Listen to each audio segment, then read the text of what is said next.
What's up, guys? Welcome to Spinning It, the Yale Vannoy Quarterback Academy Podcast. My name is Yale Vannoy, and I'm the owner and founder of the YVQB Academy in San Antonio, Texas. My goal is to help every one of my quarterbacks accomplish their dreams by teaching them the mental and physical aspects of what it takes to be a complete QB and mentoring them through the Rocky process. The game of football is now so popular and competitive that having a personal quarterback coach and mentor is almost a necessity in today's game to gain the advantage you need. What I want more than anything is for each one of my players to have a great experience. I'm in the business of building better quarterbacks. Growing up, I dreamt of earning a college football scholarship. I attended several high-profile university football camps leading up to my senior year of high school, but I found that they never really improved my fundamentals. I was one of 1,000 kids at these camps, so my reps and one-on-one instruction were at a minimum. I never left these camps feeling like a more complete quarterback. With hard work and determination, I did earn that football scholarship, but I would have been much more prepared and game ready for college football if I had started working with a personal quarterback coach at an early age. Being the quarterback of a football team is like no other position in sports. The position carries honor and prestige, but you have to be willing to outwork everyone. It's a never-ending battle to always be more prepared than your opponent and a challenge to continuously improve your mental and physical skill set. My goal is to help each one of my quarterbacks reach that next level, whatever that may be for the particular QB. I played championship football on the collegiate level. I've worked at Manning Passing Academy and other high-profile QB camps where I was privileged enough to coach alongside elite NFL coaches, players, former Heisman Trophy winners, etc. With all this knowledge that I've accrued, I decided it was time for me to give back to the next generation of quarterbacks. And that's why I started my academy. Okay, so now why the podcast? Well, first off, I'm just a huge fan of the format. I listen to all sorts of podcasts, everything from topics about sports, comedy, science, religion, etc. I think it's such an awesome medium to reach the world. Second, I love talking to athletes. I love getting to know them and, learning their story. It's crazy how similar all athletes are wired, all successful athletes are wired, and how two guys from completely different backgrounds and circumstances can have tons of success and still get to the same place. Okay, so let's talk about a regular summer day for my academy. Once a week, I normally train around 50 QBs. I'm going to give you a heads up on kids. Whether they're 7 or 17, they have no problem at all telling you what's on their mind, what's happening in their life, and making fun of each other. So you can imagine all the different stories I hear. Now, it's not all fun and games, though. Some of my QBs have had serious and traumatic experiences in their life as well. All these positive and negative experiences and how each athlete handles them help mold them into the person that they are today. I build relationships with not only my players, but with their families and their coaches as well. I've got QBs of all types. I've got the alpha males, the highly recruited, the underdogs, and the under-recruited. I've got big guys, small guys. I've got 4-star QBs, QBs that have never started a down. I've got college QBs, and I've got third-grade QBs. The point is, they all have a story, and I bet you'll be able to relate to one of theirs, and hopefully it can help you in some way. I came to the realization that their stories needed to be told, but not just their stories. I wanted to know what it's like being the parent to a star athlete, or maybe being the parent to an athlete that has always been the underdog. Every week on this podcast, I'll spend it with either a QB, a former athlete, a parent, or a coach. You're going to get to know about them, their past, what's going on in their present, and more importantly, what they think the future holds in store for them. This is going to be a blast. So without further ado, I would like to introduce my first guest on podcast number 1. Ryan Little Hands of Hate Hartman and I go way back. I met Ryan my second year of college and immediately knew he was going to be a friend for life. Ryan is one of the most positive and genuine persons I've ever met, and he has such an amazing life story full of every type of adventure you can imagine. He's the type of guy that brings out the best from the people around him and a natural-born leader. If you have a person like this in your life, then you know how contagious it can be to talk to them and be around them. They make you want to be a better person and never settle for anything but success. Ryan and I are both former athletes and share a ton of things in common. One being total human optimization, which is to absolutely get the most out of what God has given you, and don't let petty things and excuses stop you from achieving your goals. You'll really get to see throughout this podcast his passion for football, sports, friends, family, and just life in general. And when adversity has come up in his life, he's attacked it head on with no fear. We've been in each other's weddings. He's a best friend, a brother. Ladies and gentlemen, enjoy my conversation with Ryan Hartman.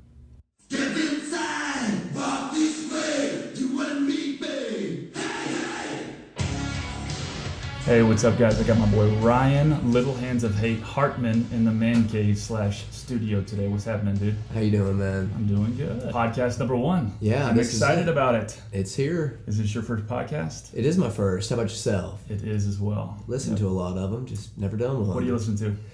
Joe Rogan Experience, Fighter and the Kid, a bunch of just random searches on Stitcher, but yeah, stuff like that.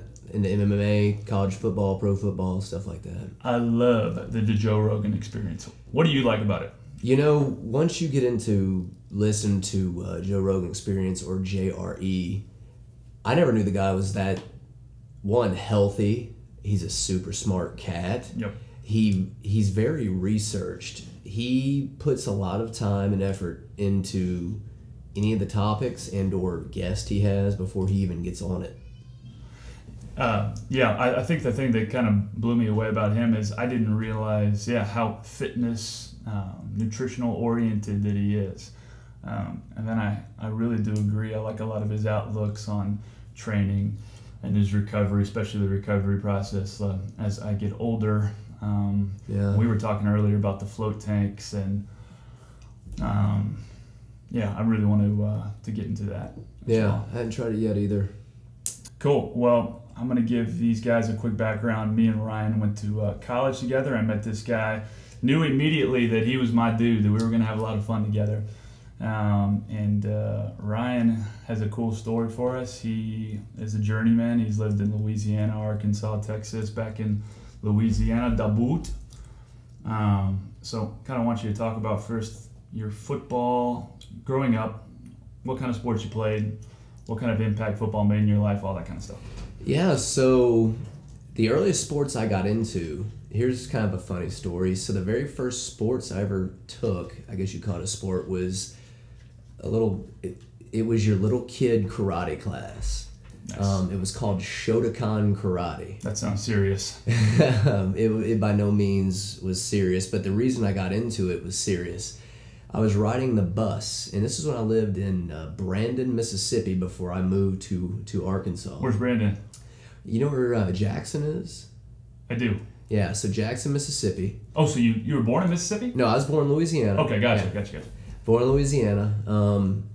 Lived in, I'm going to say Jennings, Louisiana for, I think, till I was about 4. And then we moved to Brandon, Mississippi for my dad's, one job my dad got. But, the reason the karate thing came out was I got beat up on the bus. Not you. Yeah, got beat up on the bus. What age were you? Well, that's the part that made it to where, it became a big ordeal. Was this last year? I was actually 35 years old. 35 years old. Riding the bus to elementary school. And that's all the time we got today, folks. But Ryan, it was great having you on. No, guys, wait. But, no, so I was 6 years old, and my neighbor, don't remember what it was about or what have you. I just remember he came up and, punched me in my face. And he was 13. And 6 years old to 13 made it sound like a 7-year difference, but as far as... That's a kid to a kid that's probably... You're starting exactly. puberty. Yeah, so there's testosterone involved. Maybe a little bit of muscle mass. Some muscle mass there, facial hair, body hair, stuff like that versus, a baby. Mm-hmm. So I got off the bus and went into my house with my eye swollen shut, into my parents' dismay. I've seen you with the eye swollen shut. Yeah. That was a long time ago. Us bony face guys, you bruise up easy. It may not get you to stop, but you'll bruise up real easy. You had to fight in school if they started with you first. Yeah. My dad had the same rule. Yeah. In fact, it was kind of encouraged, you better, if you don't fight back, it's not like he's going to do something to me, but it's you're going to have hell to pay, forever. You're going to keep dealing with it. You're going to keep dealing with it. And this is the only way to get to stop. I don't care if you're going to lose. You got to fight. So put me in this little kid karate class. In fact, here's something that's kind of funny. My dad went over to the next door neighbor's house, and the neighbor was he was a lawyer. And he was hey, he started off the conversation very calm and normal. He was hey, my son told me that your son walked up to him on the bus and punched him in the face, and he brought me with him, and my eye was swollen shut. And if I remember how folklore goes, my dad said that the neighbor was like, well, your son needs to learn how to defend himself, doesn't he? Nice. Yeah. And, my dad flipped his switch, and he was like, That is my baby crying in the background there. that isn't me from getting hit in the face. But anyway, long story short on that, got put into martial arts, and we had problems with the neighbor from there on. My dad went and made me a axe handle that didn't have the blade on it, taped it up, and was like, if you ever see him out in the yard, or he comes into our yard or anything like that, you have full permission to take this weapon over there. No, the axe handle is not a broom. It was an axe handle with a knot on the end. My dad was cutting wood with it, and it broke. You could do some damage with that. Yeah. Okay. Cool. I like where your dad's head's at. Yeah. So anyway, and the thing was, when he told that other kid's dad, I still remember the kid's name to this day is Hank. Kid's name was Hank. Dude deserves to get hit with the wood end of an axe. Yeah. You need your teeth caved in if your name is Hank. But so got put into karate. So that was my first sport at 6 years old. Nice. Yeah. I always wanted to do karate. Probably when I was in that age too. Because really? I was always a littler guy. I was always a skinnier guy. Are you being serious? I'm super serious. Yeah. When'd you hit your growth spurt? 8th going into 9th grade, but that's also when I seriously started lifting weights. My body was ready, and it was that's when my testosterone was starting to take off, and I was starting to put on weight. But I was a littler guy, so I was big. I didn't get picked on, but I obviously saw the Karate Kid too. And all that kind of stuff. So I thought it looked cool, and I think anytime you know how to defend yourself, it brings a sense of confidence about you, and we've been doing it since the age of time, right? Yeah, it's one of the most pure, I guess, you can't get to say combatants, it's more than that. It's one of the most pure contests between human beings you can possibly do. One-on-one, physical, battle of will. Yeah, mano a mano. Yeah. Okay, tell me about... transition to regular sports. There you go. Yeah, so after that was stuff like t-ball. From shortly after, we moved to Bentonville, Arkansas, from Brandon, Mississippi. Bentonville, Arkansas. Why is that place famous? Home of the fighting Walmarts. Sam's. Walton. Yeah. So the Walmart headquarters are in Bentonville. Quick little stat that'll kind of put it in perspective. When I lived in Bentonville, I think we had like maybe 33,000 people. At the Walmart and Sam's headquarters, there was like, between the two of them, there was like 17 or 18,000 employees. That's insane. Yeah, so everybody in Bentonville, hardly anybody there that I went to school with was even from Arkansas. And sports-wise... Oh, because they just moved, the parents got a job at Walmart. Exactly. Okay. Exactly. Walmart had like an international recruiting aspect to it, so you're bringing in kids, parents... from not only all over the U.S., but all over the world. And now that's why you guys moved there, because your mom and dad worked for Walmart? My dad did. Just your dad, okay. My mom was a homemaker, nice. Making sure the brats didn't get out of control. But I do that as well. Yeah, It happens. Yeah. But from there on, I didn't get to get into football until like 6th grade in Arkansas back then. Tackle football? Tackle football. Tackle football. Okay. Right. The earliest you could get into tackle football back then was 6th grade. Now they do it at like 4 or 5. It's insane. Yeah. It's insane. Yeah. What's that Tiny Tots thing that's in San Antonio? I don't even want to reference it on the program. Okay. Yes. No. I know what you're talking about. No, Friday Night Tykes. Friday Night Tykes. Yeah. Choice words. But hey, that's where you can start. That's the good thing. You'll definitely learn to be tough in that league. Huh? Yep. Yeah. So... started in 6th grade, tackle football, Bentonville, Arkansas. What position did you go out for? So my very first year, what was I? I think I was a running back. Yeah, I was a running back. Back obviously as a 6th grader in like 89 or 90. There wasn't much throwing with football. No. Not in 6th grade football, but There's not a lot of throwing now. 6th grade football. But after that, the next year, just because of being one of the older, because 6th and 7th graders were playing together in the same league. So the next year, I think I was a defensive end and linebacker. Look at you, dude. Yeah. J.J. Watton on the end. Rawr. Yeah. What, more importantly, what number were you? What was your first number in football? My very first number in football. I remember my 7th grade year. I was 51 for Sam Mills from the Saints. Nice. But I don't remember what I was the first year. Yeah, too many numbers. Too many numbers, too many years. Gotcha. Yeah. I think. You remember yours? Oh, definitely do. But I didn't start playing football. We didn't have it in Kingsville until 7th grade. There was no Pop Warner type or anything like that. So, 7th grade was first tackle football. 7th grade first tackle football. Okay. Yep. All right. Yeah. Well, first any kind of like organized football. 7th grade, I had number 19 for about one day. Johnny U. Yeah, it was Joe Montana. He was with the Chiefs at that time. I was a huge Joe Montana fan. Okay. I made the switch over to number 10, and I rocked number 10 all the way until my sophomore year of high school when I made varsity, and there was a guy on the team who was a senior, was already 10, so I moved over to 11. Wore 11 throughout my high school career.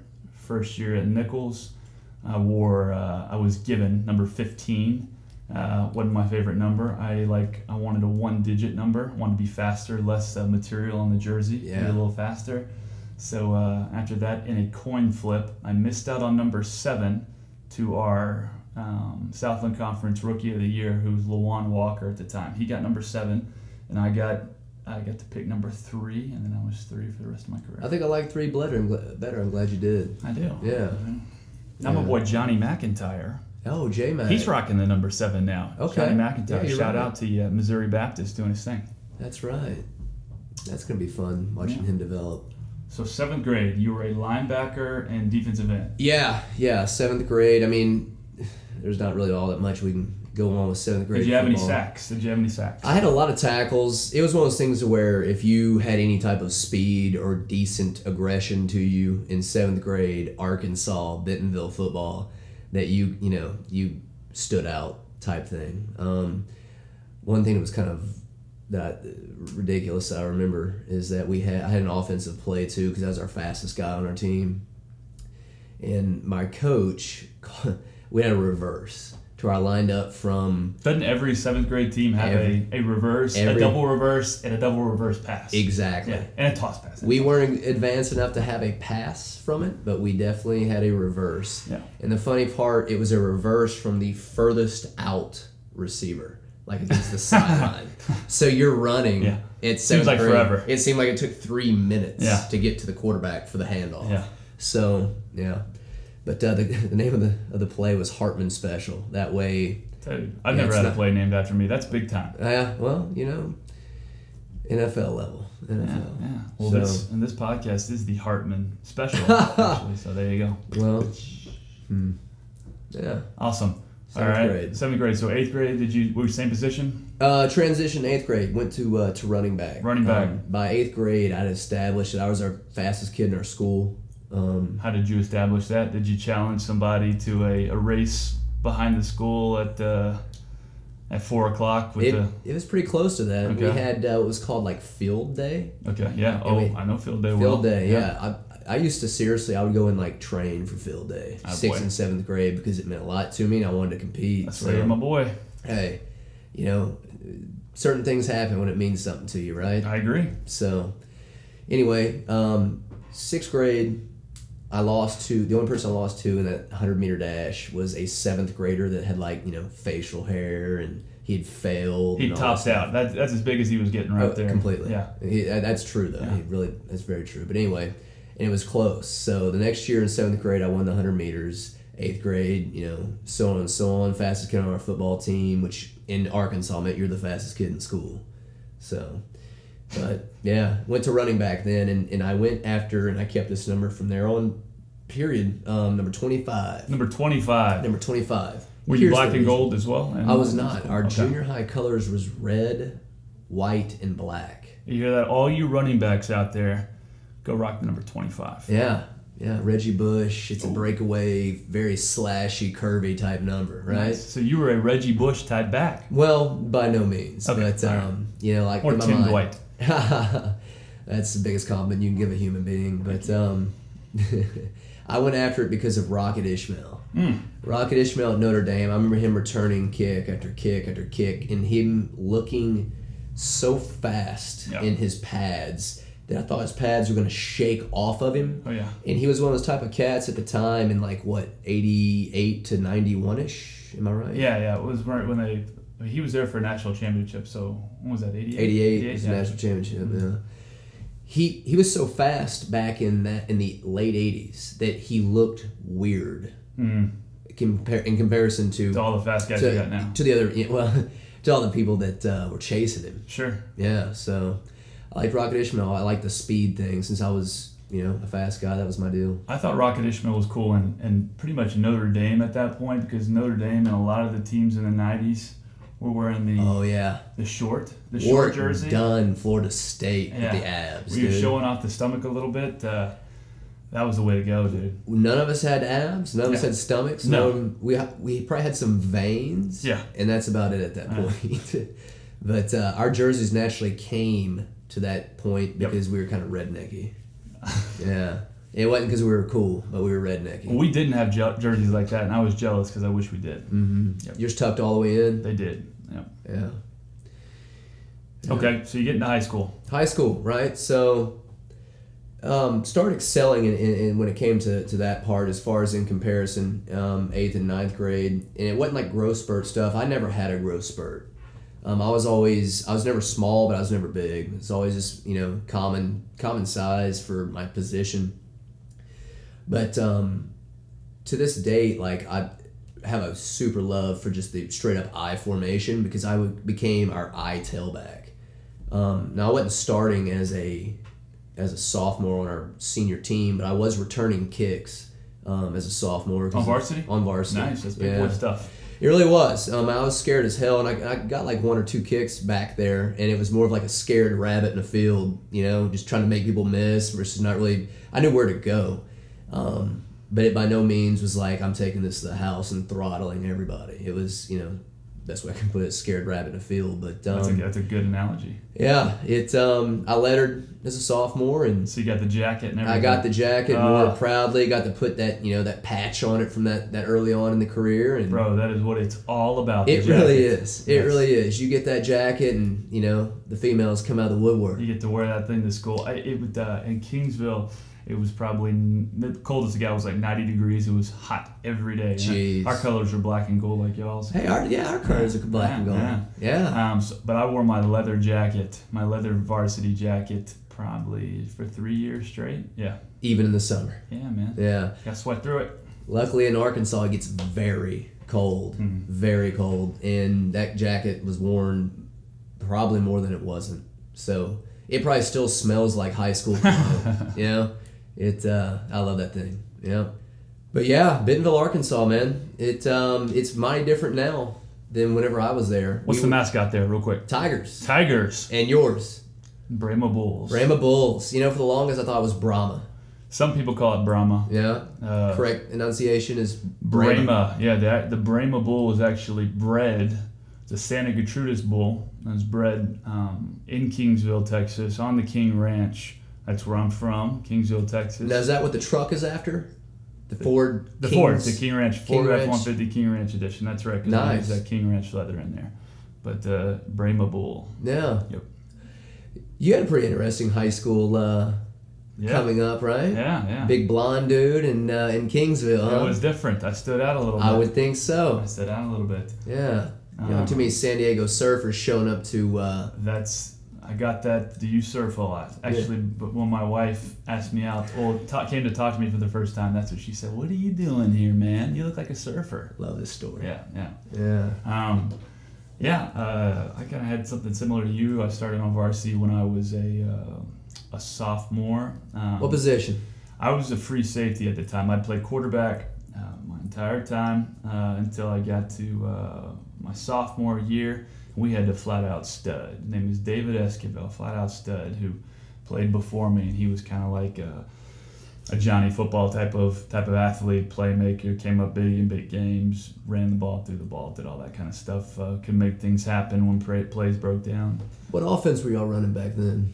The wing tee. Okay. And the wing tee, which I feel like a lot of schools were kind of doing something like that. Hate that offense. Yeah. Hate that offense. A lot of misdirection stuff. So I was backup quarterback at that time and started running free safety, and I loved it. Fell in love with the position. I loved the physicality of it. I needed it. It helped me when I transitioned over to quarterback because I really wasn't afraid to get hit or give a hit. I know some quarterbacks kind of battle with that. I get a little gun shy in the pocket, but that helped me out well, and it helped me learn about defenses more importantly. So I already thought like a defensive back, so I knew what other defensive backs were doing. I could understand coverages and all that kind of stuff, and it really helped me over. So I tell this to my guys all the time, to all my quarterbacks. With middle school, you got to play two positions anyway, right? Because there's an offensive day and a defensive day, and I tell these guys, take your defense stuff very seriously as well. And for all my quarterbacks, I want you to try to play safety position because, first of all, you can get a lot of picks because in middle school they just toss the ball up. But one, I think of the safety as kind of the leader of the defense, at least of the secondary. So you're still having to be in that leadership role, which is so important playing quarterback. What offense did y'all run whenever you were a senior? Triple option. Oh. Triple option. Okay. Yes, sir. Nice. Yep. Now we're getting somewhere. We had Coach Richard Whitaker, who come in from Lamar High School, and they had come off of 1 or 2 state championships, and they just had a whole bunch of dudes who looked like Vince Young, who could run the football and everyone was fast. He'd tell me all the time, every quarterback I've had has been a 4-5 quarterback and has been able to bench that press 300 pounds, so don't let me down. You got to be able to do that. Wow. Yeah. But it was a lot of fun. It was definitely different, but I enjoyed it, man. Like I said, I enjoyed the physicality of it. I enjoyed being able to lower my head, run guys over, all that kind of stuff. One of the most special things that I can honestly say that I miss the most when it comes to high school football is those dudes that you grew up with, knowing from in Arkansas, since we all started playing tackle at 6th grade, we probably had maybe only, 5 or 6 that weren't there anymore by senior year. Yeah. And just, it means a lot more blocking for someone you care about, that you played in sports with, in and out, multiple sports, year after year, going through all the off seasons, going through the weightlifting. You block a little bit harder with someone you like. Yeah, I couldn't agree with you more. I tell guys that, especially, high school's amazing. There's nothing like high school football, but for guys that are just getting ready to go into 7th grade, I said it's so different than when you guys are playing like Pop Warner football and stuff like that, because in 7th grade, you've grown up with these guys, and now you're actually playing football with these guys, and now you're going to be learning who your future opponents are going to be for probably the next 6 years, because these guys you're playing with, they're probably going to be the studs at their particular high schools that they go to, so you kind of build a relationship with your opponents as well, which I look forward to. That's an interesting point, because our situation is so different in Arkansas, because in Arkansas, the way the format is, since it's a lot smaller of a state than, say, Texas, Louisiana, and yada yada, but you have almost all cities there have one high school. Yeah, so it'd be like one high school for San Antonio, and you guys are playing Austin this week. Yeah, that's how it was in Kingsville. Yeah, so, you understand that. Yep. Yeah, then okay. Yeah, so and I loved that more because it was your city, not just your area, not just your neighborhood or something. Yeah, not your neighborhood, not your high school versus the other high school that's 15 minutes down the road. Yeah. This was your city versus another city, and the cities were anywhere in Arkansas like kind of clumped together between 20,000 people to 60,000 people. Yeah.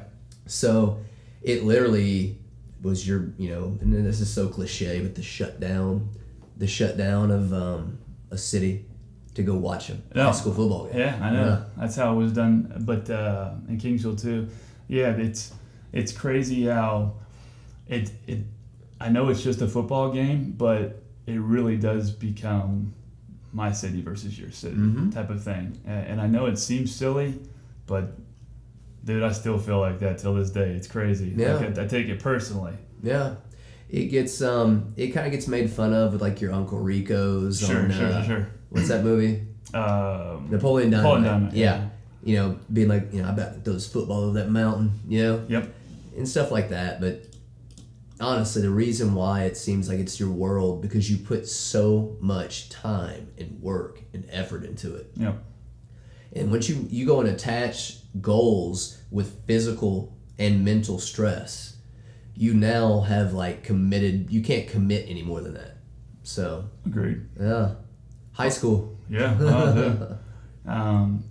Tell me about your senior year, and what I want to know is, you know, what you did in preparation for your senior year.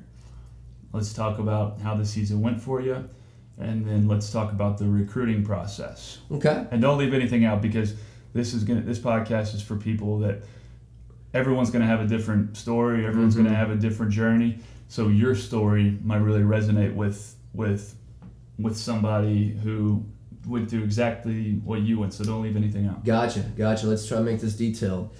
So going into my senior year, I would say our team, my group of seniors and the juniors right below us, and even the sophomores, we, like, as far as in comparison to back then when I was in high school, the largest classification A-wise in Arkansas was 4. 4A. 4A. In Texas right now we have 6A. Yeah. Which this is just, I think, just gets overinflated, because now my high school is a 7A high school. Wow, I didn't know they had those. Yeah. Which at some point, all right, man, just call it a 5A, you know, because that's kind of always been the the standard as far as the biggest. But I guess it's all about how many students are enrolled in your school, right? So they just keep on adding A's. But anyway, so we were a 4A high school, which was the biggest and the baddest in that state back then. And this was the playing season of 1996, and my graduation was May of 1997. So going into the season, I had switched from tailback to receiver. We had a Walmart move-in from Oklahoma, and this kid was a stud. The thing was, our coach was very redneck, 3 yards in a cloud of dust. Yeah. We're going to out-neck people. Yeah, like I can't throw the word redneck enough about how this guy's mindset and ideology was about the game of football. So what you're saying is he was a redneck. He was, yeah. Okay. I guess if you want to put words in my mouth, he was a redneck. Okay. So this is why, like, while Danny Warfel is running the fun and gun at Florida. Yeah, every quarterback wants to go do that. Completely. Yeah. So creative stuff was out there completely. Just go copy it. And here's the thing. How old was he? Who, the coach? Yeah. I would say he was like 42. Oh, so that's young. I was like, some guys are just old and they don't. Right. They're set in their ways. You expect, like 68, Sure. 65, something like that. No, because it was his time frame. But So no, he was young. He was young. Yeah. But he was a offensive lineman, and he played for Southern Arkansas as an offensive lineman. Gotcha. And he liked the aspect that the O-line's going to win a game by just pushing forward, like Drudge, 3 yards, dust. Shout right? out to the Southern Arkansas Mule Riders. The Mule Riders. That's correct. Give my boys some scholarships. Come on, coach. The blue and gold. Yep. Yeah. So anyway, this move-in, in high school, I was like, I'm 5'9" still, but I was like 5'9", 165 pounds. I had some good speed and decent strength for my size. What were you benching your senior year? Bench wasn't my strong point, but I only did like 235. Isn't it funny that that's the first question? I hear that from all my kids and even from college guys now. What are you benching? Yeah. Hey, what are you throwing up on the bench? Yeah. It really doesn't matter for a quarterback. Not at all. Yeah, Doesn't matter really that's for football all that much at all, unless you're no lineman. Yeah, O-line, D-line. Yeah. But, okay, sorry, I didn't mean to interrupt you there. On the other hand, like my squat was my thing. Like I squatted 430 in high school. Whoa. And got to go to the Arkansas State weight meet and had tied from my weight class of 165 at the time was 430. But dude, didn't get any more, didn't get any less. Got 430, but I'm sure it's blown to the roof now. But that was one thing our redneck coach was very good at. He was a big strength and conditioning guy.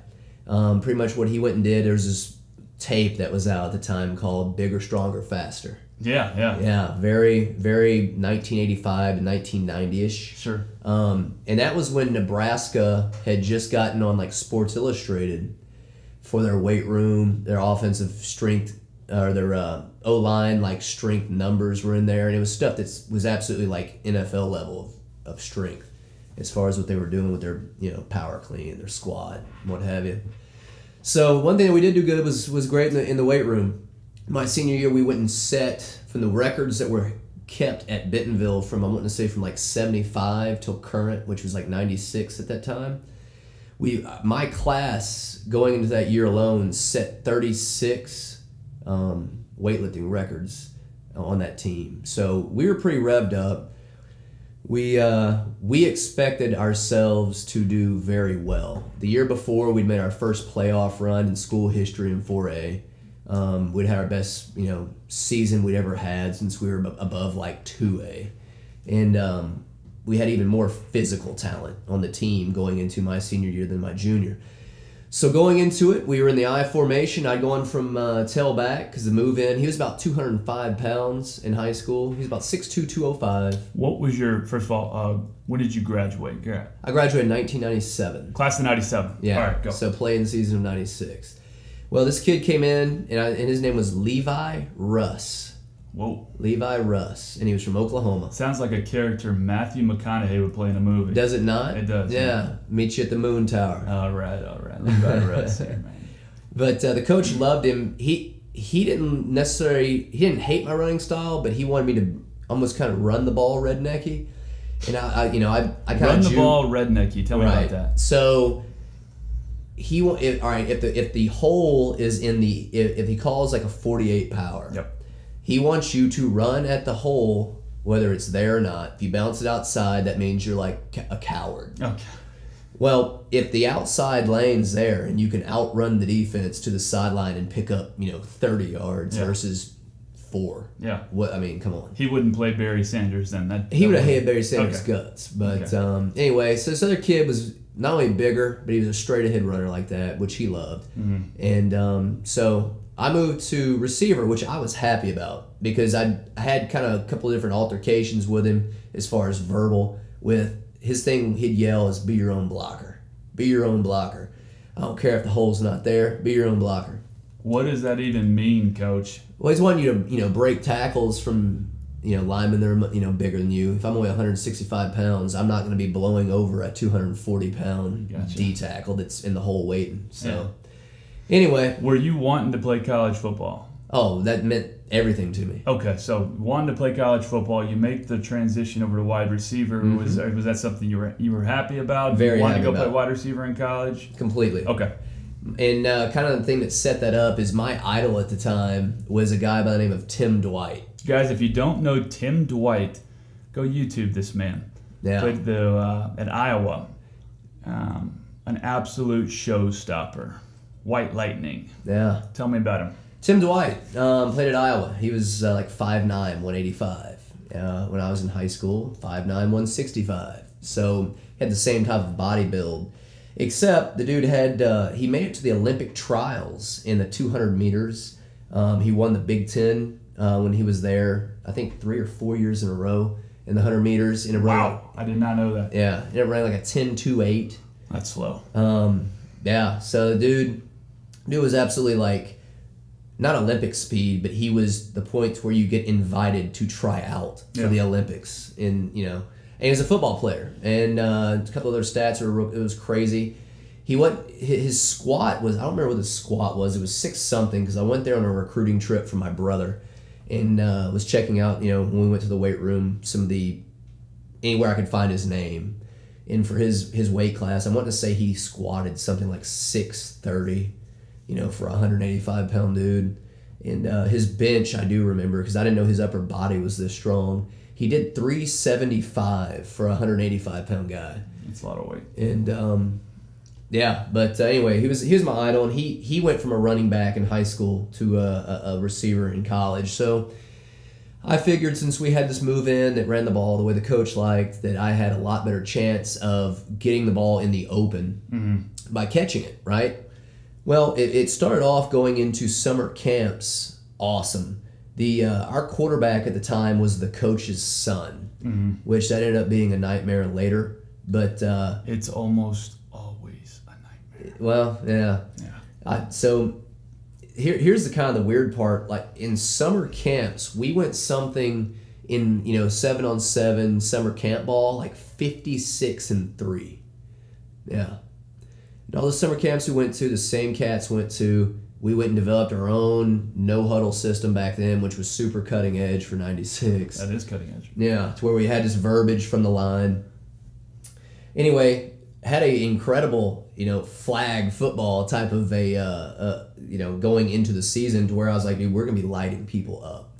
Well, here's what changed. As soon as the pads came on and there's defenders and the blitz comes through, the wilts like a flower. Yeah. And when I wish our listeners could see the way this kid would throw. He would drop back and like pat the top of the ball and push it and spin it with his fingers at the end. Well, that's how I teach my QB. Is that wrong? Are you saying that's... Yeah, you might want to get with a quarterback coach for that one. Okay. But I would say at least 3 or 4 times a game, I was 35 to 40 yards down the field open to where I'm stopping and coming back to do like a volleyball spike on the defender to come back to the ball that's just fluttering down from him just... So you're having to play DB pretty playing much. DB. Yeah. And the thing was, since I was our fastest cat, I had all our deep routes. Yeah. And we actually had some really cool routes, like stuff from motion into a slant and go, sluggo. Nice. To where I'm having to have like a high school strong safety try to run with me down the middle of the field. Not happening. It's not happening. And the kid would miss wide open touchdowns. And it was because like he literally was just worried about getting hit. Mm-hmm. And I had a couple that I caught from him. I think I maybe had 6 or 7 touchdowns my senior year, but it was mostly from handoffs, running, one thing that we did do is let our receivers run the ball from like a spread formation. We ran option out of a spread, which was kind of cool. Yeah. Once we got one of my buddies in there that could run option good. But so senior year was, to be honest with you, I made all conference, but it was a letdown for me. It was a letdown for me because I barely ever got the ball. I maybe touched the ball, I'd say 3 to 6 times a game because I moved to receiver. And one of the worst mistakes I ever made was that Levi guy ended up getting hurt. Mm. And the coach came to me and asked me if I would move back to tailback. Yeah. Which means I would have gotten the ball 25 to 30 times a game. Our fullback carried the ball 30 to 35 times a game out of the eye. Yeah. So that's how rednecky the coach was. Wow. But plus our fullback was a stud. But anyway, from all my animosity with him and seeing how well I did in passing camps going into the season, because he got hurt before the season started, that tailback. I said, no, I'd like to stay at receiver. It's where I stayed. I wasn't good enough for it before. I worked a whole summer for it. So let me get this straight. So you were a stupid typical kid, high school kid who was too proud, too dumb, and didn't want to do what was best for his team and for recruiting for him. Yeah. Right? Yeah. I mean, game film, obviously. Right. I would have gotten the ball a lot more. Yeah. And at that point, I could have done a lot. And I was in the I formation, which is the one that I loved. So I definitely look back on this something I should have done. So to everybody out there, if you're a high school athlete and your coach wants you to play something and you're going to be involved more, that's all you need to hear. Do it. Or if you're going into college and they want to change your position, one thing that recruiters do a ton is tell you whatever you want to hear to get you to come to their score. Do they do that really? Yeah. Oh, okay. Of course. Yes. Hey, come to my school. I'll let you be the starting quarterback. And really, they're whispering to the OC, "Hey, man, as soon as he gets here, he's gonna be a tight end. He's wide receiver. He's wide receiver." Yeah. So, but here's the deal: if it means playing college football, do whatever they tell you to. Yeah. So. Well, you kind of do have to do whatever they tell you, because if you don't and you're on scholarship, then they're gonna pull no more scholarship. Yeah. Yep. So that was my senior year. Cool. Did you go to the playoffs? That's an involved story too. I'll make it real quick though. Even though we had a better record my senior year, we went 7-3, mm-hmm. and we beat the teams we shouldn't have, and 3 that we should have beat, we lost to. So it came down. We had I think there was like, what was there, 7 or 8 teams in our conference. There was a 5-way tie for second place. they took the top two teams to go to the playoffs in the conference. Okay. And we were in the strongest conference in the state. Well, the way the tiebreaker came down to was how many points you scored offensively average per game, because for the excitement. Mm-hmm. That was the tiebreaker. Well, our team was a redneck offense where the fullback carried the ball 30 to 33 times a game. Who was the Mike Allstott, right? Yeah. Yeah, okay. That type of deal. Cool. So we didn't score a lot of points, but our defense was sick. It came down to a 5-way tie, and we needed Fayetteville High School to either win flat out or lose by no less than 13, or lose by no more than 14 points. Okay. Something like that. No, lose by no less than 13. So if they lost by 13, 14, 15, we're out. Yeah. If they lose, in other words, 2 possessions, you can't, they could lose by a touchdown, we're still in. And it somehow worked out like that because of the point scoring. So anyway, we just played the end-up state champion to a neck-and-neck game, and it was our 3rd loss. And we went back to the locker room. This is the very last game of the year. And we're, all right, cool, dude, we're 7-3. It's a 5-way tie for second. We beat all the biggest schools in our conference. There's no way we're going to miss this. And then we hear how it's going to work out with the scoring as far as it goes by the average points. And then we found out the scenario. This is all while we're listening to Fayetteville versus Springdale on the radio in our field house. Okay. Everybody, all the seniors are still in their pads. Everybody's just sitting there waiting and listening. And we found out that, all right, so Fayetteville, it's like 2 minutes left in the game. Fayetteville has the ball, and at the time, former Razorback quarterback, I'm trying to remember his last name, Zach something. Can't believe I'm forgetting his name, but his dad was a coach at Arkansas. He ended up transferring to University of Central Arkansas and tore it up. I'm just forgetting the kid's name, but anyway, he was a sophomore there when I was a senior, and they're leading a drive to go in to seal the game with 2 minutes left against Springdale, and this Zach kid fumbles. Springdale gets the ball, picks it up, runs it in for a touchdown. Way to go, Zach. We're like, oh my God, dude. All right, well, we're still, they can't, in other words, they can't score another touchdown or Springdale get the ball back and hit a field goal. Mm-hmm. So we're still good. It's now like a minute 13 left in the game. So anyway, they kick off to Fayetteville. Fayetteville goes down there, completes a couple of passes, runs a couple of times, trying to run down the clock, fumble by the running back. We had to listen my senior year to Springdale mount a drive in high school, and they're running like straight redneck wing tee, and they get down there and a couple of runs in a row, breaking tackles. They were our like farm kids school in the conference, and they're real strong, no speed, real strong, and we're just muscling out, getting closer and getting into field goal range, and the exact thing we couldn't have had happen to make us miss the playoffs at 7-3. And the thing was, if you just get out of our conference and go into the playoffs, you're playing these other weaker schools from other conferences. Yeah, so you're gonna do well. Yeah. And the state champion, we just I think lost to 27-21. Wow. So anyway, they go down and they kick a field goal, and we get to listen to it on the radio. And all these seniors you'd been with the whole time for all these years, it's over with. It's over with for everybody. It's such a weird feeling, dude. Oh, dude, it's like you had a family member like kidnapped from you. It's an out-of-body experience, and you're looking around.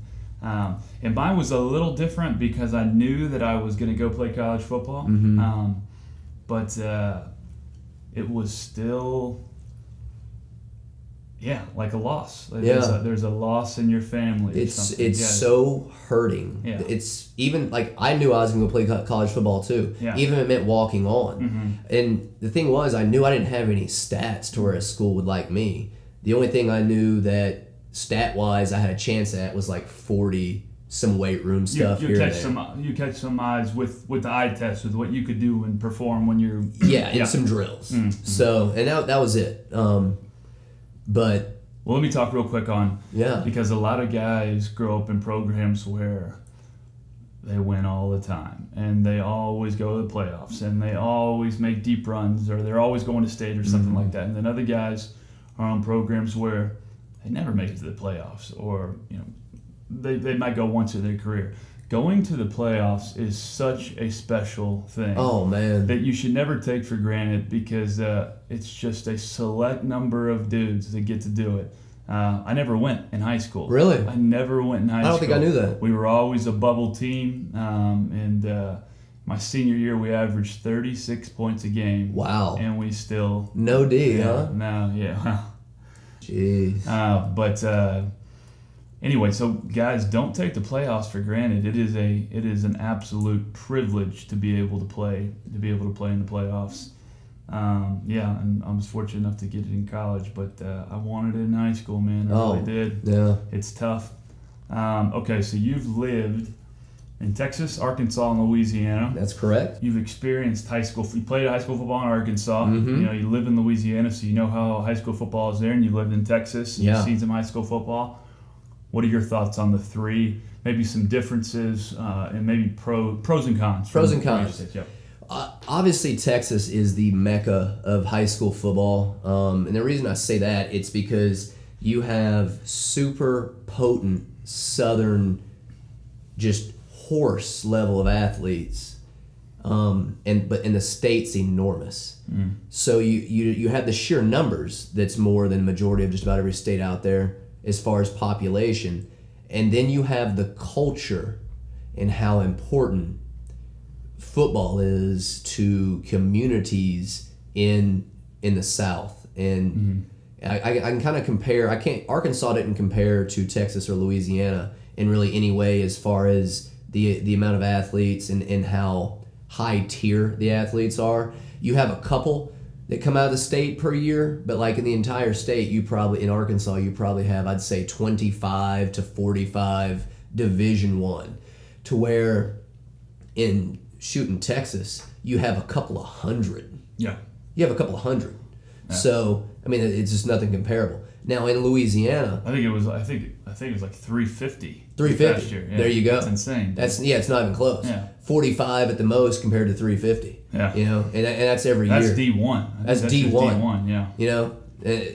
And out of blue chips, like best at their position, Yeah. it just keeps getting higher and higher. So nothing compares to Texas. I'll make a comment on Texas real quick. Yeah. Because I've lived in Texas and Louisiana. I've been to Louisiana high school football games too. There's a seriousness about football in Texas that, and I've been to other states and seen high school football, but it's kind of generic to say, but for a lot of people, it is a way of life. It is Right. it's just as regular as eating breakfast every morning or going to church on Sundays. It's part of what you do. It's a very serious thing. And that's kind of my takeaway on Texas football. Yeah, Texas, there's a, I guess, kind of a economic and socio, economics to how, if you're in one of these, like say Midland, Midland football from as young as I can remember has always been very high tier. And if you go to Midland, it's not much out there but like hard-working oil field. Fields, yeah. Right. So the culture becomes dedicated to what's like their pro team. Yeah. That's their team. Yep. Except it's a high school. And some of these high school stadiums like Allen. Yeah. Just got back from Allen, Eagle Stadium. Whenever I saw your video on that, it's like, how is this even possible? Yeah. So it's nicer than most D2 schools, and it's on par with some small D1 schools. Completely. Yeah. Yeah. It looked a lot like where the Vanderbilt Commodores play. In the SEC. True. In certain ways. But I can compare Louisiana to Texas in some of that, except they don't have the population. Now, on the other hand, some of the individual mind-blowing, physically talented athletes that have came out of Louisiana, like a Marshall Falk, the Mannings. Sure. You the know, Mannings. Any of the Joe McKnight, Odell Beckham, any yeah. of the guys that were skilled players at LSU. You know, majority of those guys from Louisiana that are in the NFL now. Who's the guy? Mingo. Barcavius Mingo. Yeah, who's in Cleveland now. He was a top pick. I think as of now, or the last couple of years, like LSU has put the most pros in the NFL, or even more than Miami.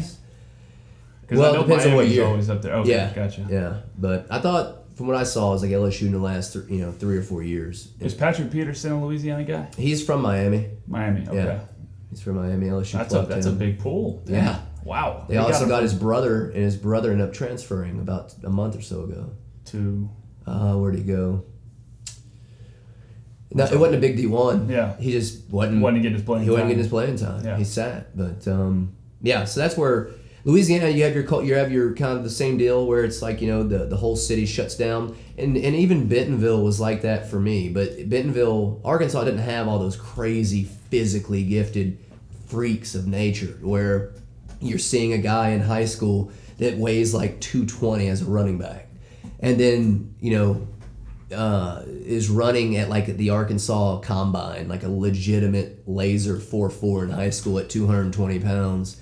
You don't have that, and there's multiple of those in Louisiana. Yeah, right. So we got the computer going right now. We're looking at Avery Peterson, who's Patrick Peterson's brother, saying that he's transferring from LSU. I'm trying to get a look at where he 6'2", 200 pounds. He's a receiver. To leave LSU, and I love LSU. I love Baton Rouge, Coach Miles. New Mexico State. No, is that right? He's had the injury and made one appearance. Oh, no, that was against New Mexico State. Huh, I don't know. I thought go to dandydon.com. Look at those gloves, dude. So awesome. Eye of the tiger, baby. So, that's one of the coolest logos in college football. So Nike came up with it, and then Under Armour and Adidas, everyone's jumped on board as well. But the inside of a player's gloves, it's crazy how, I think when I was playing, you were cool if you maybe had like the little rag, like off to the side, like he has right here, like a little QB rag or something. Yeah. And now they found a way to print a logo or a brand on everything. Anyway, when the receivers put their hands together, there's got the logo on the inside of the hand, and they've got the eye of the tiger on the two gloves. Such a cool logo. Yeah. Creative. Yeah. One thing I will give Arkansas, though, that I've noticed, up north... Cincinnati. Landed with Cincinnati Bearcats. Oh, that'd be cool. Nice. Cincinnati picks up a lot of, those guys who either aren't making it at the programs of the big boys or goes and plucks them from them for whatever reason. Who's the big-time gunner... QB. So he was with LSU. It's the one Les Miles went and said he didn't have the chest for because he kept switching from LSU to Notre Dame. And then somehow he went from Notre Dame to he's with Cincinnati and started and played in a couple of games and actually did really well. He's like a ginger. Ginger. He's a Andy Dalton. Yeah. Okay, so you talked about LSU football, out in Arkansas football, got all that good stuff. Okay, so tell me about you were transferring to Nichols. You don't have to tell the whole story from there, but you transferred to Nichols, and that's where I went to college, played football. You were trying to play there. Give me a quick say on why you couldn't play, and then what you kind of transitioned to after that. Yeah. So I wanted to go play college football. It was after we lost that senior year, I knew I was going to go play college football because it was the most burning thing in my heart that I had at that time. Ended up going to community college while I was still a senior, and it ended up being one of the worst things I ever did. Here's the reason being. I went in my senior year, the second semester after football's over, and you just had spring athletics to do, which for me was track. Yep, I played baseball. Yeah, so I ended up going in. I only had like a study hall. I had a study hall and a lunch. So to try to get a jump on school, I went and started taking classes for the degree I wanted to go into that all freshmen would have to take at the community college. Well, reason it ended up hurting me is I took 12 hours there, which means your time starts ticking because you're what's considered a full-time student at school. Because you took 12 hours. Because I took 12 hours. I could have taken 9, 6, 3, and it would have been like I wasn't even in school. Yeah. So, but your time starts ticking. So my first season of college football happened my second year, or my spring semester of high school. Wow. So anyway, didn't know that at the time. And your counselor didn't tell you anything? Counselors, I probably didn't go to it. Yeah. Yeah, no one told me a thing. Yeah. That's a lesson for you guys too. That's because I know a lot of my guys who are taking college courses as well. Check with your counselor before you do this kind of stuff, because you'd hate to burn a year without first of all without you even knowing, and then you just would hate to burn a year at all because it goes by so fast. Right. So, but then it gets worse. Okay. So while I was going to community college, I ended up meeting a girl. Yep. And ended up dating her and staying back with her for 2.5 years. Okay. Yeah. So anyway, I dated her on top of the year I just burnt for school. Yeah. Anyway, didn't know any of this. Didn't know I was burning years. Yep. The relationship was off with her, and I wanted to get out of Arkansas and go play college ball. Mm-hmm. So at the time, there was Chris Winkie at like Florida State, Yep. who is actually a 28-year-old freshman and was going into the national championship. So I was like, yeah, dude, I'm like 21. So he's 28. Yeah, I can easily go play. Well, the thing is, Chris Winkie went from high school to playing minor league baseball. He never took any college courses, and if he did, it was less than 12 hours. So he was good. He was fine. Yeah. So I went to Nichols and ended up speaking to their athletic director on the phone, and forwarded my grades. He didn't look at any of them. He was like, I guess, checked the GPA, and I was like, yeah, come on down, because I wanted to transfer right after Christmas so I could go through their spring football. Yeah, spring training. That way the coaches get to know you. I'm going to know if I'm even going to have a chance, blah, blah, blah. So anyway, long story short. You would have had a chance. I think I would have. You would have made the team. After meeting some of the guys, that actually got playing time, their junior or their senior years, I think I could have been on there somewhere. Yep. But anyway, you could have been a colonel, man. Could have been a colonel. I can't say that about too many guys, dude. Well, I appreciate that.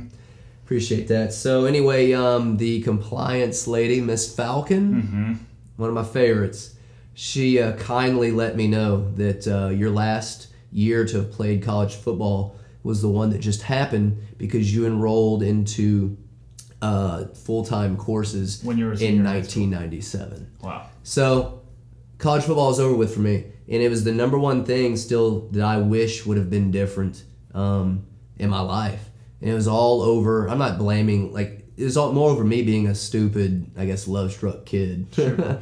Well, you know what? That's such a big deal with guys now, whether they're in high school or they're making the transition from high school to college, or they're picking a university based on a girlfriend or different things like that.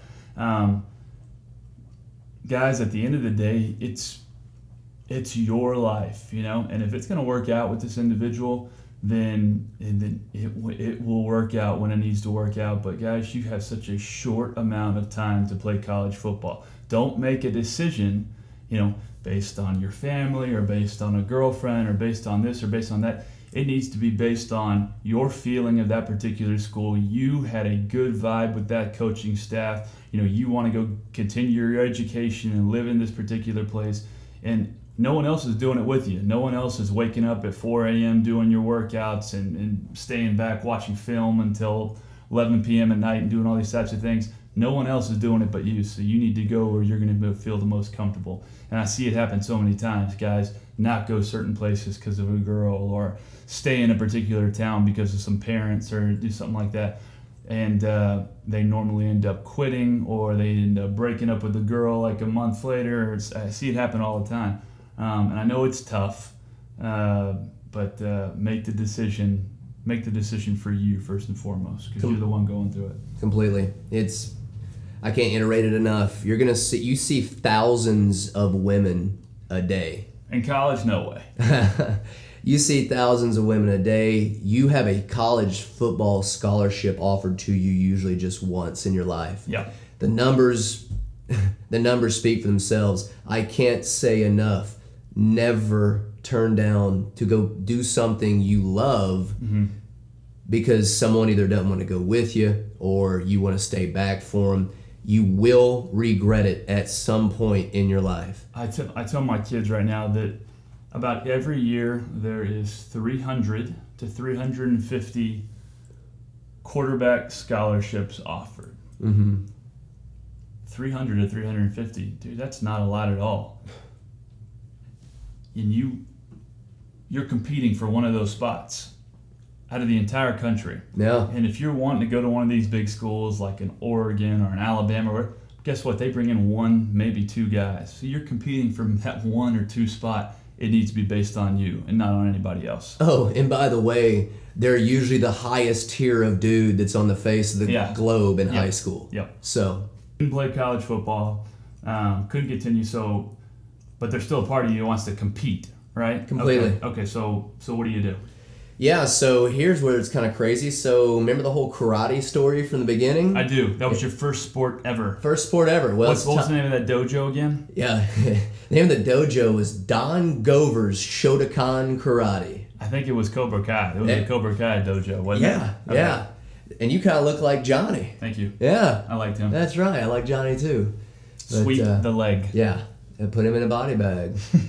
But no, so here's kind of funny. Like, right about that time was when MMA or UFC was starting to get big. At that time, you could pretty much just rent the videos from like a underground fight club type of a scenario. Yep. Rent them from your movie store. But here's what's weird. I'm at a bar in Thibodaux, Louisiana called The Library. The Library. I know it well. Many a good time.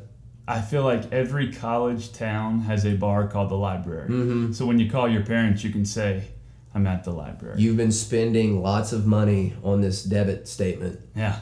At the library? What costs money to rent books now? Yeah. And internet time costs money. What costs $215 on a Thursday Big ball. at the library? Wow. Yeah. Okay. But so we're outside of the library, and I'm forgetting this Colonel football player's name. Okay. Selfo? You remember that name? I do. He was there for a season. But he got in a car wreck. Yes. Okay. Yeah. Okay. So he gets... Brent Selfo?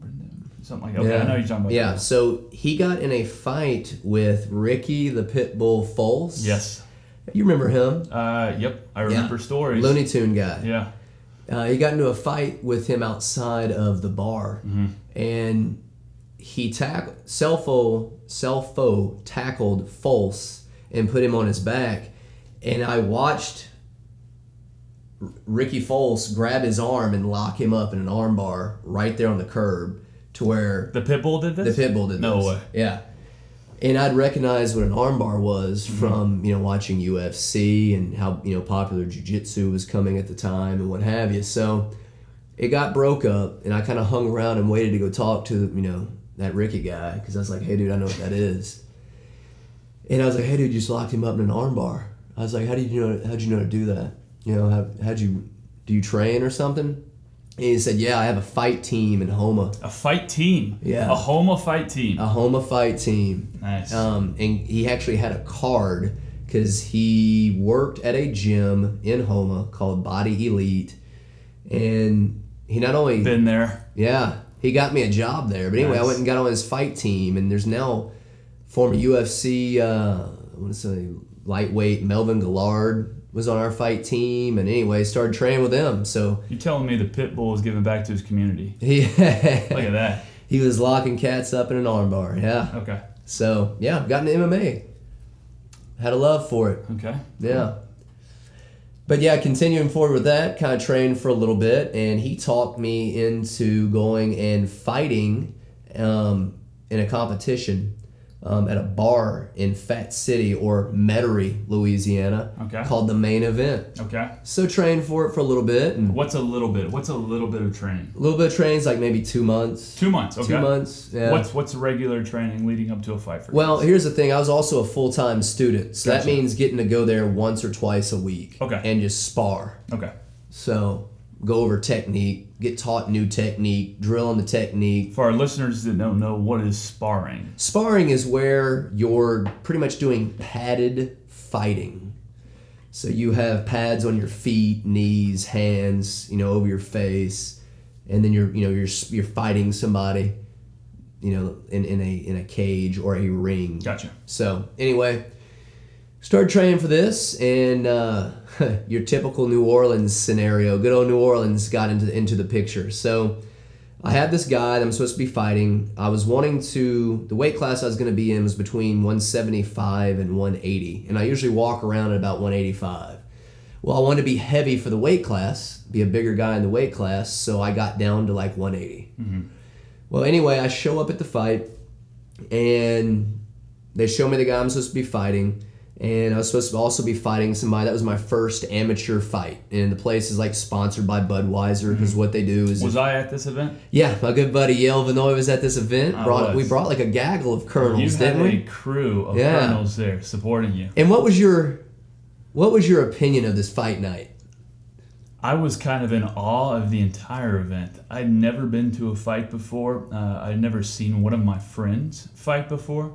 And at that point, I hadn't even traveled into New Orleans a ton. Really? Yeah.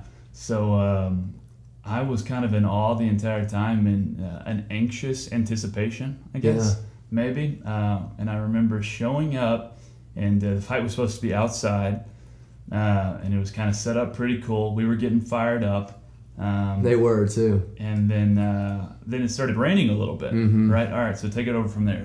So it starts raining. They move the fights inside because it's kind of a moneymaker. Would you say there was probably 150 people there? 150, 200 people. Okay. Yeah. So they make money off these things. There are people in there buying drinks. I think you pay like a $5 cover to watch the fights, $10, something like that. So anyway, the part where the New Orleans aspect, shady good old boy stuff comes into play is the guy I'm supposed to be fighting also is supposed to be an amateur that's never had any fights before.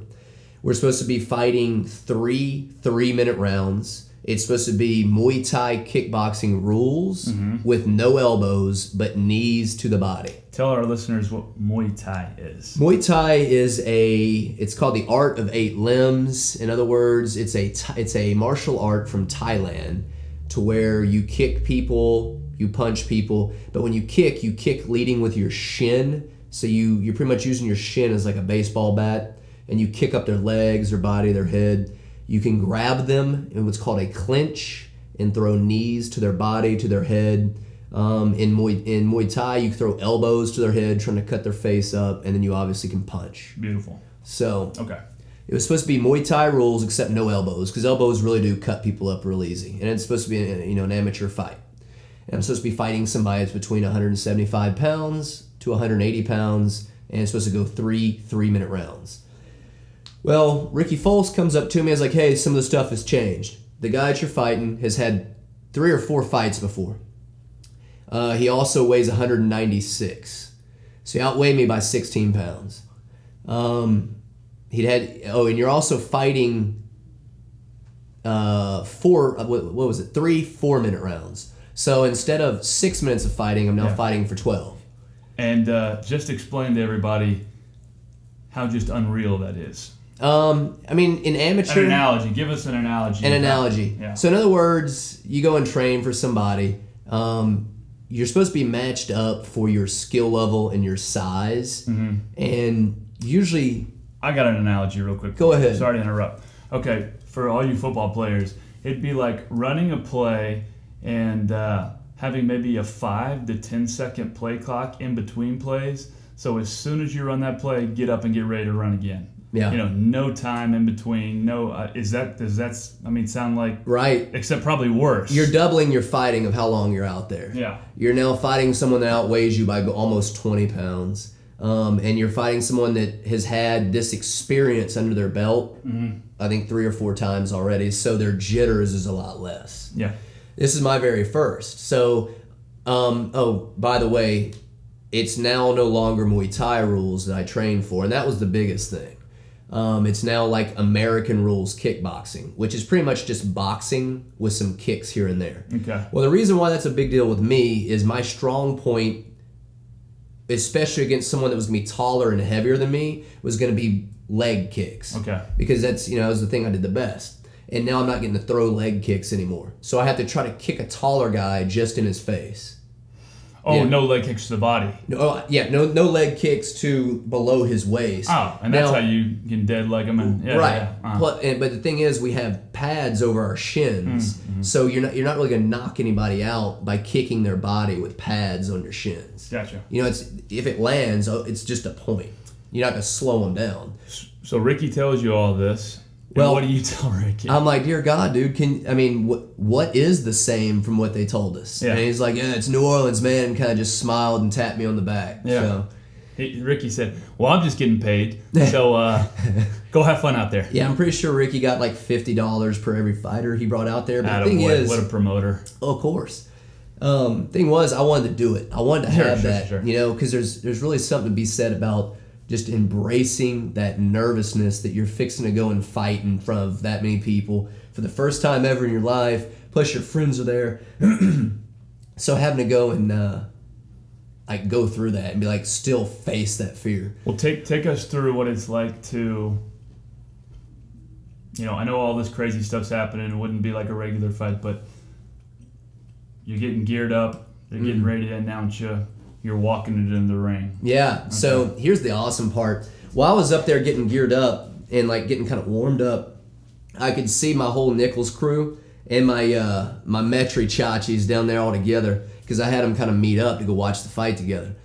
So I'm sitting there seeing I think, how many would you say, maybe 15 to 20 people came that was part of my group. But so I see them all there, and I was almost even thinking to myself, dude, man, what if this guy has had 15 or 20 fights? I'm fixing to go in here and just get handed to the wolves. There's always a part in you that's like, should I just turn around and go? Sure. And just get out of this thing because everything's changing. And then you see the people you invited, and you're like, nah, no way in hell. I'm going and doing this, dude. Yeah. Put your game face on. And it kind of just picks it up. You take your fear and turn it into just stomp the gas to the floor, Not everyone could do that either. Well, I'm telling it takes a special human being to be able to do something like that. Yeah. I compare it to the first time that you realize, wow, I can get hit tackling. When you're playing football, right. Oh wow, these guys can actually smash me. Mm-hmm. It takes a special guy to be able to know what they're getting into when it comes to that. It's definitely there. But I got to see all the people that were there, and I was like, there's no way in hell I'm not doing this. So I went out there, and then the best part ever, one of the type of music that fires me up, Rob Zombie for sure. Mm-hmm. So I threw on Rob Zombie as my come out music. I don't even really remember hearing it once I saw my people, but saw my people going up into, because it was to where you walk through the crowd to get up into the ring. Yeah. And walk through all my Nichols boys.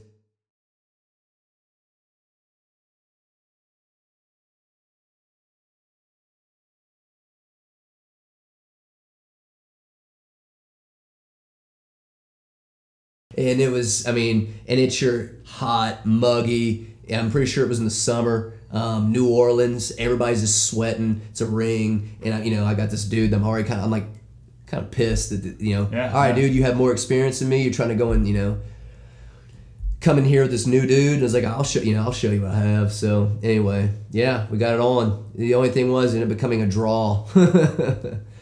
But no, it was fun, it was exciting, so. It was, totally different experience for us, I'm sure, but it was just, it was so exciting, and we felt like we were in there with you, dude. Yeah, we you could hear them too. Really did. And every punch that you took, we felt like we took it. I'm sure it was a little more severe on your end. Every shot you landed, I felt like I threw it, and we wanted it for you so bad, dude. Just the fact that you went out there and competed. I know that sounds like something to, hey, the fact that you went out there and competed. Everybody gets a trophy. No, but that's big boy stuff. That was big boy stuff, man. So you finish the fight. Yeah. It's done.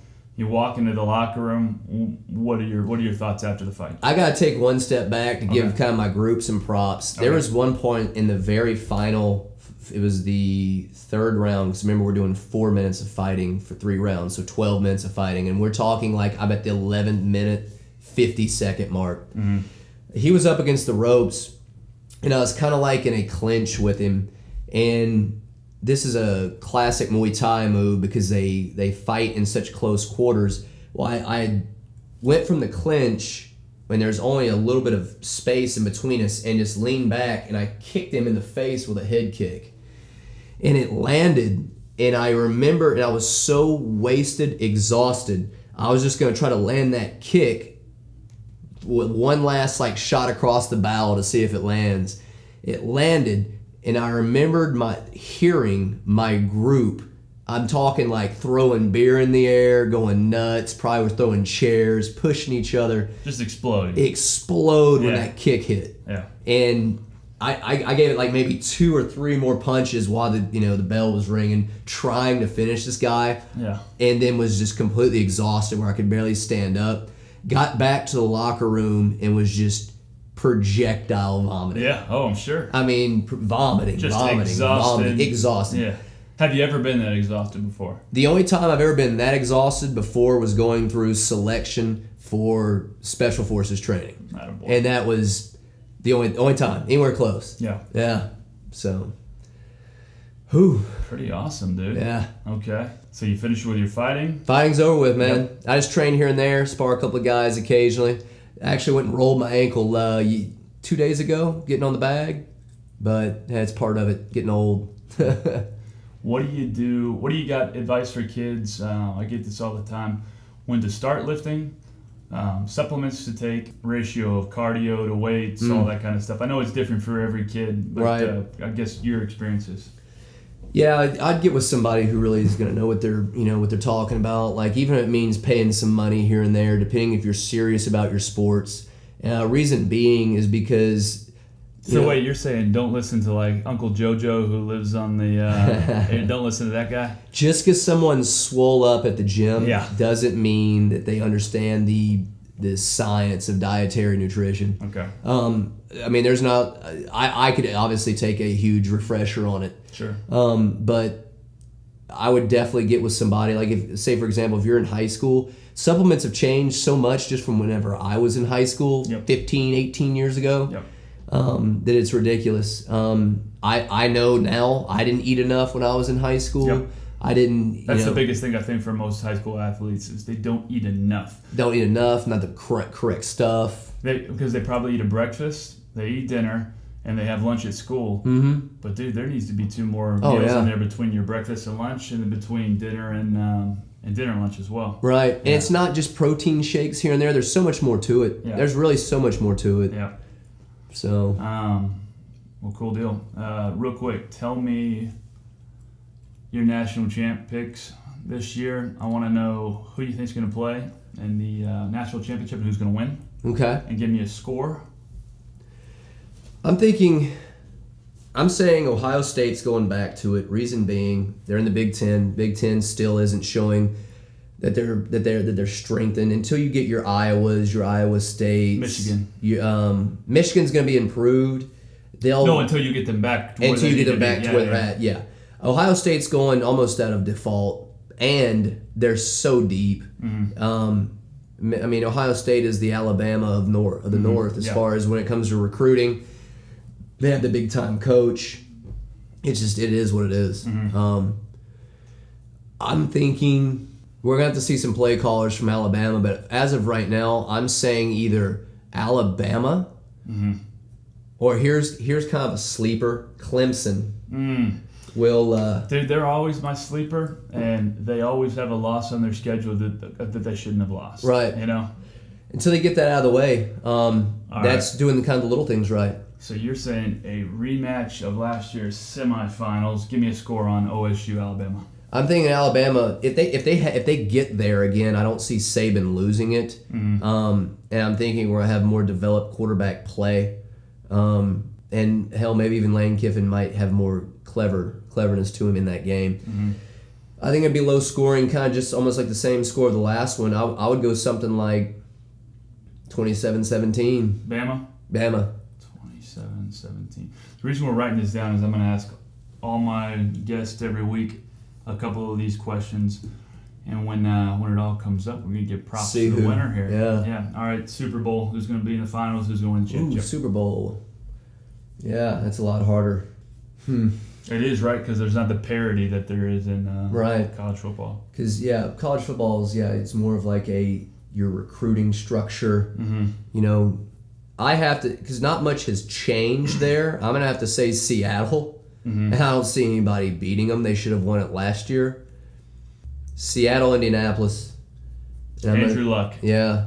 Who's going to win? I'm going to say Seattle's going to win it. We'll say 31-21. 31-21. Okay, for college football, I got Auburn over USC 35-28. Ooh. Yep.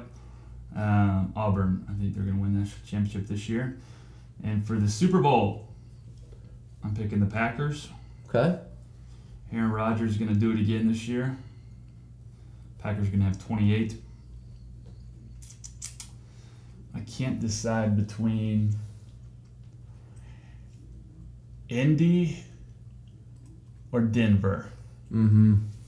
I'm going to be different. I'm going to say Denver. I'm going to say this is going to be I was going to say Favre.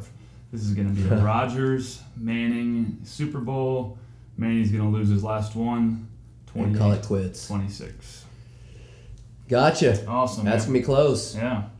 I can't wait. Football season's here, dude. Yeah. Saturday. Yeah. Outstanding. You going to any LSU games this year? Well, I'm going to try to make Arkansas-y. Mm-hmm. Because they're playing Arkansas at home. And possibly Auburn. Yeah. Yeah. Because we owe Auburn last year because I think they beat us like 60-14. Did they really? Yeah. Oh, wow. That was Brandon Harris's start. I read, my uncle works for LSU. He just sent me an article that Les Miles named Brandon Harris the man. Yeah. What are your thoughts on that? Incredibly happy about it because he has the physical upside. He's got pedigree too. He's been training for a long time. Yeah. Mm-hmm. Whenever I go with a quarterback that I would like to see versus another, it's usually because of his kinetic throwing motion. Beautiful. I don't want to see it look weird to throw a football. I agree. If it looks weird, I don't think you should be playing quarterback. I agree. I mean, even if it gets there. Even if it's completed, there's something wrong with it. But when you see Brandon Harris and compared to, I'm forgetting Jennings' first name, but and compared to Jennings throws a football like I would, and then Brandon Harris throws like he's already in the NFL. Yeah. Whether his reads aren't obviously there, but smooth and quick. Yeah, and he can run. He reminds me of a Mariota of the South as far as is he that fast? Is he as fast as He's Mariota? not as fast as Mariota, but he's not too far behind him. He's like a 4.5 guy. Is he really? Yeah. Wow, I didn't know. I thought he was more of a. Now I'm not talking NFL Combine. 4.5. Yeah, no, I know. I thought he was more like maybe a little faster than Jameis Winston.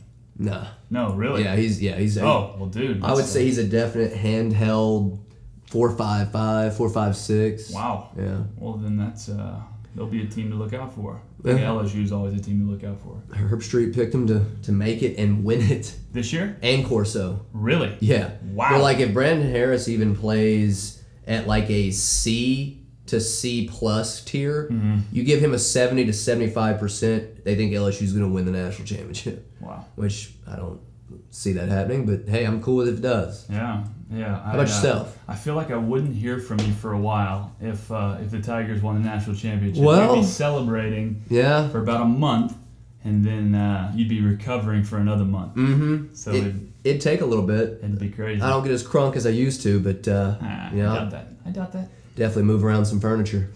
Well, that's it, man. Yeah. Well, who you picking to win the national championship? You said Auburn, right? Auburn over right. USC 35-28. And this is the year USC is going to come out of the pack. And over Oregon, I think Oregon's going to be a little down this year. You don't see any of the Arizona schools.